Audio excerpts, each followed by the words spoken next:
ಎಲ್ಲರಿಗೂ ನಮಸ್ಕಾರ. Welcome back to my channel. ಇವತ್ತು ನಾನು ತೋರಿಸ್ತಾ ಇರೋ ರೆಸಿಪಿ ಕ್ಯಾರೆಟ್ ಪಲ್ಯ. ಕ್ಯಾರೆಟ್ ಪಲ್ಯ ಈಸಿಯಾಗಿ ಹೇಗೆ ಮಾಡೋದು ಅಂತ ನೋಡೋಣ. ಇಲ್ಲಿ 5 ಕ್ಯಾರೆಟು ತುರಿದಿಟ್ಕೊಂಡಿದ್ದೀನಿ.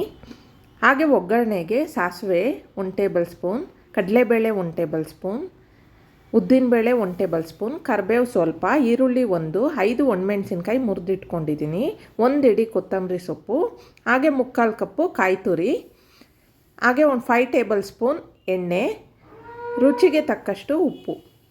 ಈಗ ಹೇಗೆ ಮಾಡೋದು ಅಂತ ನೋಡೋಣ. ಈಗ ಒಂದು ಪ್ಯಾನ್ ಇಟ್ಕೊತಾ ಇದ್ದೀನಿ.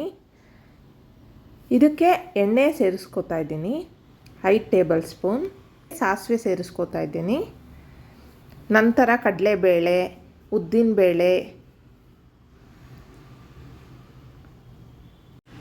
ಈಗ ಈರುಳ್ಳಿ, ಕರಿಬೇವು, ಒಣಮೆಣಸಿನ್ಕಾಯಿ ಎಲ್ಲ ಹಾಕ್ಕೊಂಡು ಚೆನ್ನಾಗಿ ಗೋಲ್ಡನ್ ಕಲರ್ ಬರೋ ತನಕ ಫ್ರೈ ಮಾಡ್ಕೋಬೇಕು.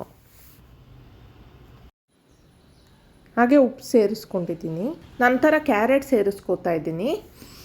ಕ್ಯಾರೆಟು ಹಬೆನಲ್ಲೇ ಲೋ ಫ್ಲೇಮಲ್ಲಿ ಫ್ರೈ ಮಾಡಬೇಕು, ಕಡಿಮೆ ಊರಿನಲ್ಲಿ. ನೀವು ಬೇಕು ಅಂದರೆ ಸ್ವಲ್ಪ ನೀರು ಆ್ಯಡ್ ಮಾಡ್ಕೋಬೋದು. ನಾನಿಲ್ಲಿ ನೀರೇನು ಸೇರಿಸ್ಕೊಂಡಿಲ್ಲ, ಹಾಗೆ ಫ್ರೈ ಮಾಡ್ಕೋತಾ ಇದ್ದೀನಿ.